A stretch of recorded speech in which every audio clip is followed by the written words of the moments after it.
¿Sabes cómo surge la conducta criminal? Ven, te explico.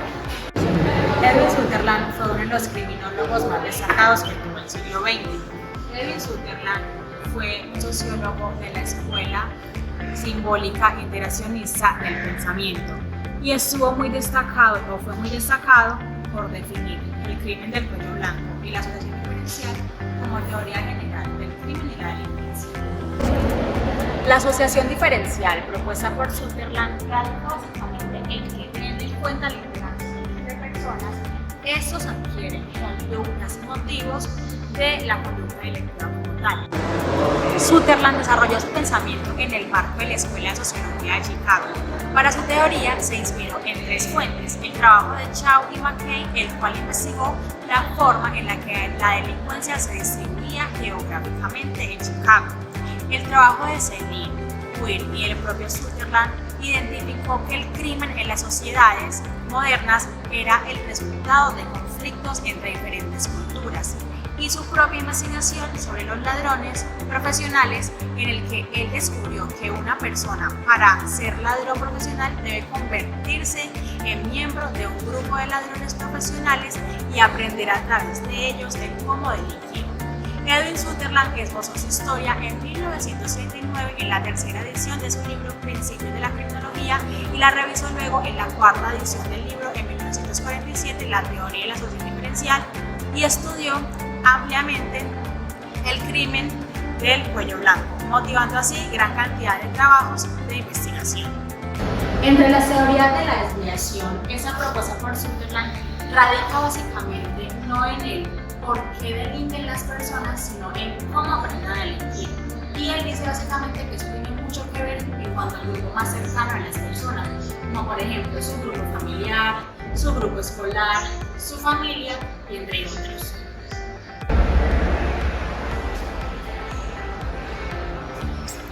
Sutherland dice que el delincuente no nace como tal, sino que éste se hace a través del tiempo y teniendo en cuenta su relación con otras personas.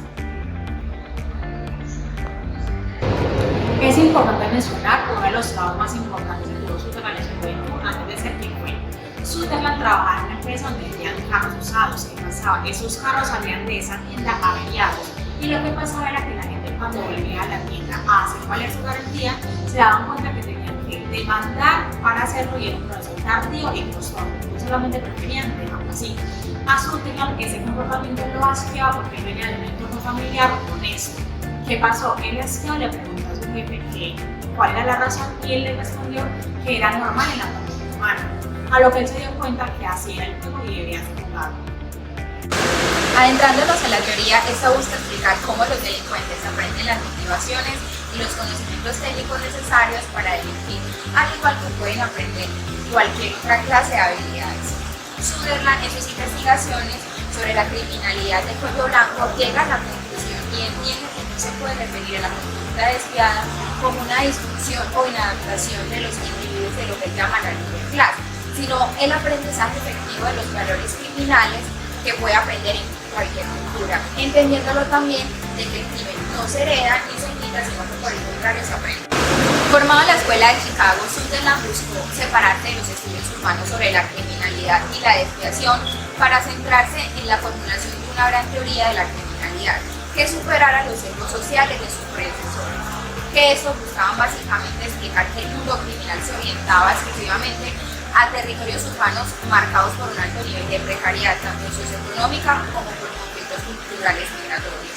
Asimismo, según la teoría de la asociación diferencial propuesta por Edwin, se entiende que el comportamiento delictivo criminal no es producto de un individuo, sino de un colectivo, y que va relacionado con ambientes cercanos a los amigos, familiares y barrios, y que los sujetos criminales aprenden la conducta delictiva especialmente por transmisión cultural de aquellas sociedades que se entienden en principio como una normalidad o que tienen hábitos delictivos y se entiende a nivel social como un comportamiento positivo y que no afecta. El aprendizaje del comportamiento criminal incluye el de las técnicas de la comisión del delito, es decir, sean simples o complejas, y se aprenden también los motivos e impulsos, el lenguaje, los símbolos e instrumentos de comunicación en el mundo criminal, como también la propia racionalización de las técnicas de neutralización.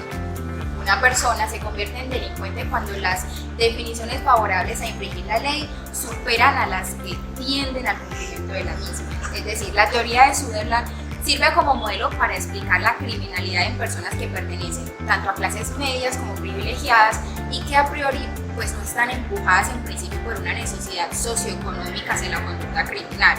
Si bien el comportamiento delictivo está vinculado a situaciones de desestructuración social o problemas mentales, Sutherland acuña el término delito de cuello blanco para definir aquellas conductas ilícitas que comete alguien aprovechándose de su situación de poder que le otorga una situación socioeconómica. A través de la teoría de la asociación diferencial, el sociólogo sostiene que las conductas delictivas se aprenden, que el individuo está condicionado por su entorno y que de él la manera de cometer delitos, sus ventajas y justificaciones. Esta teoría entonces nos señala cómo las personas pueden llegar a cambiar su conducta, es decir, llegar a tener una conducta desviada o no correcta cuando se relacionan con terceros y demuestran un comportamiento aprendido, el cual no respeta la ley y que además fomenta la violencia de la misma. Esa teoría de la asociación diferencial nos señala cómo las personas pueden llegar a cambiar su conducta, es decir, llegar a tener una conducta desviada o no correcta cuando se relacionan con terceros y demuestran un comportamiento aprendido, el cual no respeta la ley y que además fomenta la violación de esta. Es por ello por lo que la mencionada teoría explica el surgimiento del delito de cuello blanco tanto a nivel empresarial como en las grandes ciudades. Podemos tener las siguientes apreciaciones respecto de la teoría, y es que esta propone que a través de la interacción con los demás, los individuos aprenden los valores, actitudes técnicas y motivos de conducta delictiva. Por otro lado, de que un individuo elegirá la vía penal cuando el equilibrio de las definiciones para infringir la ley exceda el del acatamiento de la misma. Otra parte, podemos resaltarla en que la teoría surge de la idea de que las personas pueden ser actores independientes, racionales, motivados individualmente. En últimas, y para finalizar el tema de la teoría, podemos decir que a raíz del estudio y la determinación de Edwin, arrojó entonces investigación de su teoría unos postulados que rigen el comportamiento delictivo y sobre todo cómo se aprende a delinquir. Entendidos entonces como 9 postulados. El primero, explicando que el comportamiento criminal se aprende. En segundo lugar, ese aprendizaje se realiza a través de la interacción con otros. Es un proceso de comunicación.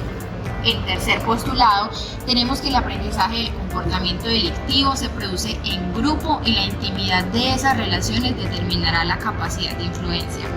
El cuarto postulado explica que además de aprender la conducta delictiva, la persona interioriza las razones que le llevarán a justificar la actividad ilícita y la manera de enseñar u orientar a otro hacia esa actividad delictiva. El quinto postulado nos expone que los motivos o impulsos que llevan hacia la conducta delictiva se aprenden a través de la interpretación favorable o desfavorable de la norma vigente. El sexto postulado habla de que cuando una persona tiene más interpretaciones o justificaciones favorables que desfavorables sobre la violación de la ley, se convierte en delincuente. Séptimo, todas las asociaciones diferenciales no son iguales, varían en intensidad, frecuencia, duración y prioridad. El octavo postulado habla de que el proceso del aprendizaje del comportamiento criminal a través de interacciones con otros funciona como aprender sobre cualquier otro tipo de comportamiento. Y por último, el noveno postulado explica que la conducta delictiva puede ser una expresión de necesidades y valores generalizados, pero no es una concreción de ellos.